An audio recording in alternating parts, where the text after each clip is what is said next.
নাও তোমাদের দুজনের চা। ও হলো আমার ওয়াইফ মেহের, ইনি হলো আমার বস সাব্বির আহমেদ। হাই। হ্যালো। সোহেল আপনার কথা অনেক বলেছে। ম্যাডাম কেমন আছে? ভালো আছে। আপনি কেমন আছেন? আমিও ভালো আছি। আপনারা দুজন কথা বলেন, আমি একটু আসছি। ওকে। সোহেল সাহেব, আপনি আমাকে প্রমোশনের কথা বলেছিলেন তাই না? জি স্যার, আমার প্রমোশনটা সত্যি খুব দরকার স্যার। হ্যাঁ, আপনার প্রমোশনটা তো দরকার। আচ্ছা, আপনি কোন পোস্ট পেতে চান? স্যার আমি ফারুক সাহেবের পোস্টে বসতে পারলে আমি খুব খুশি স্যার। ও আচ্ছা, ফারুক সাহেবের পোস্ট। এটা তো আপনার এক ধাপ উপরে মাত্র। কেন, আপনি কি চান না জিএম এর পোস্টটা নিতে? কি বলছেন স্যার? জিএম সাহেবের পোস্ট তো আমার পোস্টের 5 ধাপ উপরে। আমি ওনার জায়গায় কিভাবে উঠবো স্যার? এটা তো অসম্ভব স্যার। হ্যাঁ, এটা আসলে অসম্ভব, কিন্তু এই অসম্ভবকে সম্ভব করতে পারে নারী, আর সেটা আপনার কাছে আছে। বুঝলাম না স্যার। এই যে আপনার ওয়াইফ মেহের, কি সুন্দর লুক, ওয়াও, একদম বলিউড নায়িকাদের মতো। একটা কাজ করেন, আপনি তাকে আমার কাছে 1 সপ্তাহের জন্য দিয়ে দেন। আমি একটা লম্বা ট্যুর দিয়ে আসি, তারপর আমি আপনার প্রমোশনটা দিয়ে দেবো। স্যার প্রমোশনের জন্য আমি আমার ওয়াইফকে আপনার কাছে দিয়ে দেবো? ও আচ্ছা, প্রমোশন তো পেলে আপনি বেতন পাবেন 1 মাস পরে। তার চেয়ে ভালো একটা কাজ করেন, এই যে আমার চেক বুকটা রাখেন, এখানে আপনার ইচ্ছে মতন আপনি অ্যামাউন্ট বসিয়ে নিন। কি কথা হচ্ছে? তেমন কিছু না, অফিসের বিষয়ে স্যারের কিছু কথা বলতেছিলাম। বাসাতেও অফিসের কথা? তুমি তো স্যারকে একটু রেস্টও দিলা না। এত পেরেশানি দিলে স্যার আরাম পাবে কখন?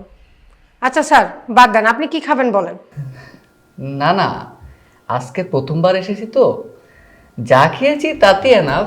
নেক্সট টাইম আসলে অনেক কিছু খেয়ে যাব। যাক, আজকে তাহলে উঠি, আর আপনাকে যেটা বলছি ওইটা দেখবেন একটু, কেমন?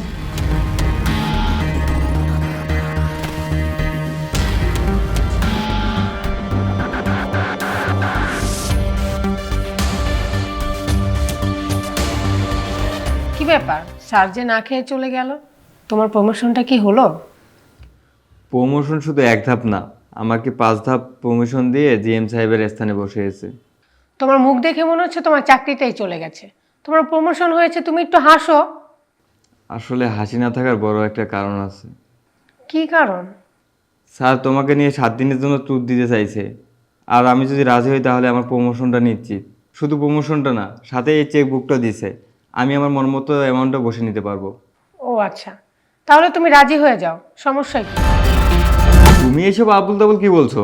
তুমি তাহলে ওর সাথে যাবে? এত বড় একটা প্রমোশন, সাথে ব্ল্যাঙ্ক চেক, আমি কেন যাব না? যাব, তুমি বলে দাও। তুমি কি করতে চাচ্ছ আমি বুঝতেছি না। আমি তার সাথে ঘুরতে যাব না, তাকে শিক্ষা দিতে যাব। পরের বউর দিকে তাকালে তার পরিণতি কি হয় সেটাই দেখাতে যাব। ওকে ঠিক আছে।